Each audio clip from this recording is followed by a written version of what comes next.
It goes without saying, but The Flash hasn't really had a great production history. With Ezra Miller doing some very stupid and illegal things to Warner Brothers trying to restart the DC multiverse or universe, going in multiple different directions, from creating a Batgirl film, which clearly would have followed up from the original story of this Flash film, for it to be cancelled just as it's about to cross the finish line to be shown in theaters. Or when Shazam 2 released, which I actually kind of enjoyed, only for it to get messy post-film's release between Zachary Levi and The Rock. But as you know, James Gunn is now the head of DC Films, and after Black Adam was released, Henry Cavill's return was announced, but then James Gunn decided to reboot the universe and the world, wrapping up Cavill's return before we could see anything further. What? Why? Why? And well, now we've got The Flash, a multiverse film that, while I'll say DC films haven't been great for more or less a few comic book fans, tells a multiverse story better than Doctor Strange and the Multiverse of Madness, because that film is awful. Black Bolt could destroy you with one whisper from his mouth. What mouth? Now shut up! Shut up! Now, before I get further into this review, there are some things to note. A, won't be going into spoilers for this film. This is definitely a film that you should sort of see for yourself or not have spoiled for you. B, I definitely think this is a film you should see yourself and form your own opinion. Now, thanks to Warner Brothers Australia, I saw this with some friends, and one of my mates was not a fan of this film, and I completely respected her opinions on thoughts on why she didn't enjoy the film. Having different opinions on films, games, sports, TV, anything like that is what makes reviews and discussions interesting. Get on with it. Yes! Get on with it! Directed by Andy Muschietti, the director of the It films, The Flash starts off with us being reintroduced to Barry Allen, now as a member of the Justice League, and we're having to deal with him being sort of the fastest man alive. A call goes through to Barry basically saying that Batman needs him and every other member of the Justice League is engaged or simply just can't be contacted. Now, while I won't go into the total events of this opening scene, it does give us some great things. One is the return of Ben Affleck as Batman and Jeremy Irons as Alfred, and they're doing more Batman things, similar if you will to the warehouse scene from Batman v Superman. From this intro, Flash finds if that he runs fast enough, he can go back in time, yet it's handled differently from how it is handled in Zack Snyder's version of Justice League, which surprisingly does get mentioned in this film. Rather than going back seconds or a minute back in time, the Flash can basically control when he goes back in time, and with that, Barry has the thought of going back to alter the past as Barry's childhood tragedy of his mother dying and his father getting framed for it. As you can tell from the trailer, that's exactly sort of what the Flash does, but he ends up changing the world from making one small difference. Now, if you've read the Flashpoint comic book or the animated movie, or you've watched Back to the Future, then you're aware of how something small can make big changes.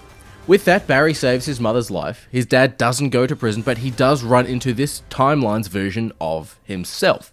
Hey, Scott! While there are some plot points from Barry running into himself, the core story takes place around the time of the events of Man of Steel, with General Zod arriving on Earth looking for the Kryptonian. From that, Barry tries to recruit the Justice League to take on Zod, as he remembers how much damage Zod causes during the events of Man of Steel.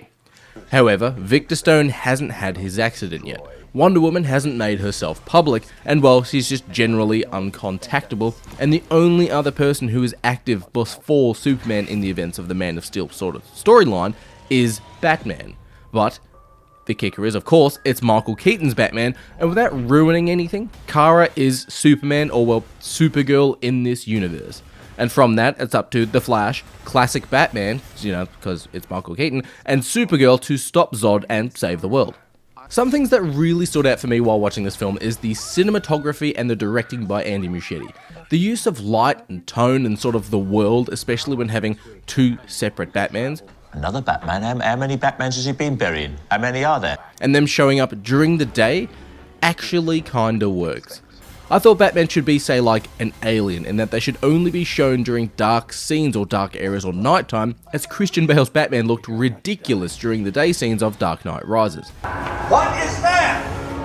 What the fuck is that? But somehow both Ben Affleck and Michael Keaton's Batman look great in their respective scenes. And the cinematography worked wonders when paired with Benjamin Wallfish's score. While it does have Danny Elfman's score from the Michael Keaton Batman, it is not overly jammed down your throat, and the new creative themes and use of pre-existing themes or settings like the Man of Steel score for General Zod worked really well. Just like Benjamin's score for the It movies, they were creepy yet welcoming and intriguing at the same time. Secondly, there wasn't a character or actor in this film to me that felt out of place or overused.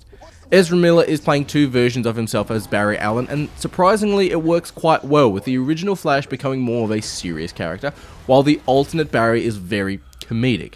Michael Shannon returns as General Zod, and it's like he's never left the role. And while he's not in the film as much as, say, Man of Steel, it is nice to see General Zod and even Faora return. Sasha Calle as Supergirl was thoroughly surprising. Without going down the road of Flashpoint, I knew we wouldn't have a traditional Man of Steel, and having Supergirl was actually kinda cool and refreshing. Supergirl just isn't a female version of Superman, well, she sorta is, but I mean, her character and her acting isn't just a female version of Supergirl. Sasha Calle's Supergirl is her own character, and seeing her in fights and in moments of compassion and acting like a general hero all felt genuine. But it's time to get to the two Batmans. We'll start off with Batfleck, who outfit-wise probably wears my favourite iteration of a Batsuit, as it is grey and blue with a slight bit of yellow and it looks rad. And it's great to see Ben Affleck's Batman do Batman things rather than try to take on Superman and save the world. He's just doing his crime-fighting thing, and it's a mini Justice League style of crime. Basically, the start of the film would be similar to an episode of the Justice League animated series. And Ben Affleck's Batman is pretty damn cool in this, and his scenes on the bike that he has in the film are very similar to the Christian Bale scenes on his Batbike. But with Batman comes Alfred, and Jeremy Irons plays the funny, dry-witted Alfred fantastically, which I'll say no other Alfred sorta has done before. And while I love seeing Affleck and Irons together for what may be the last time, nothing compares to the setup and reveal of Michael Keaton's Batman. From the Easter egg tease to the arrival at Wayne Manor, it all tied together with Danny Elfman's score had me grinning ear to ear. While it has been 31 years since we last saw Michael Keaton as Batman, and yes, naturally, he's gotten older, it feels like he never left the suit. From the Batcave to the best live-action Batmobile, Michael Keaton's iconic delivery of his dry Batman comedic moments, The Flash acts as a reminder to all of those who have forgotten that Michael Keaton is, of course, Batman. But there are some issues with The Flash.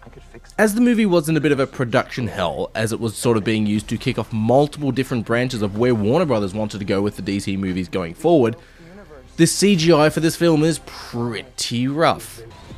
With basing a movie around the fastest man alive, there is a fair amount of CGI, some of which with the new Flash outfit, and while it is an improvement over the Justice League outfit, the helmet around Barry Allen's head always looked like it was out of place, and that's because of the CGI. When the Flash time travels back in time, there is a fair amount of CGI, and you'll see characters or people's faces, and some of it looks like PlayStation 2 or PlayStation 3 pre-rendered cutscenes, and it's kinda rough, I won't lie. The only thing I can think of is the CGI for these scenes have been reshot, edited, and changed multiple times to alter what direction the DC universe goes in next. Secondly, and this is a general issue for any time travel or universe bending style movie, well, except for the Back to the Future movies, is they're nothing but pure gold. But while the explanation of a multiverse or multi-universe here, representation here is very cool, the actual physical explanation is really cool, The Flash, just like nearly Loki, Doctor Strange, Into the Spider-Verse, No Way Home, has you sitting there going, wait, how does this work if that works? And it has you scratching your head just a little bit sometimes. But, unlike the MCU, they don't break their own canon, their own story, and their own rules. Thirdly, the main plot for the film. Now, we see the trailers that Barry and Bruce discuss the consequences of going back in time and changing anything, and this is the Ben Affleck Bruce Wayne. And Bruce and Barry even talk about the butterfly effect theory.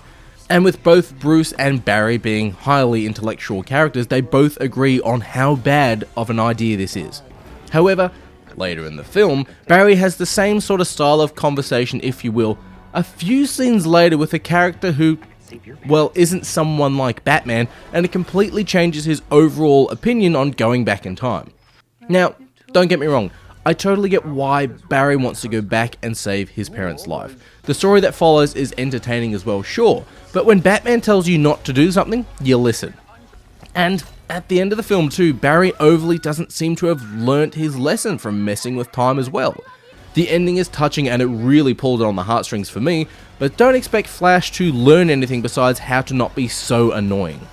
Finally, because of extensive reshoots and deciding on what direction the Flash movie will tie into the new DC universe, the way Keaton's Batman and Supergirl have their arcs wrapped up kinda felt rushed. Now, while it makes sense in the plot-wise, sure, but with the CGI looking rushed, it actually sort of feels as if they decided on this ending a few months before the film was released. But hey, at least the story and the ending sort of make sense. But hey, The Flash is entertaining. And while having Michael Keaton return as Batman, it's not slapping you in the face with member berries like The Rise of Skywalker did, nor is it ruining characters like the MCU post-Endgame and No Way Home. I'd love to see if Andy Muschietti comes back to direct more DC films in James Gunn's new universe, and if we'll get any more Pennywise from him too, because I kind of want to see more of that. The return of Keaton as Batman will have fans grinning from ear to ear the entire time, and Henry Cavill's Man of Steel fans will enjoy how they handled the core story of General Zod, but with the twist of, say, Supergirl and the Flash sort of ruining our timeline. At least, I sure did. But if you're a fan of Michael Keaton's Batman, Michael Shannon's General Zod, or hell, maybe even the character of the Flash is your favourite DC hero, then yeah, I'd say check out The Flash. I can save your parents.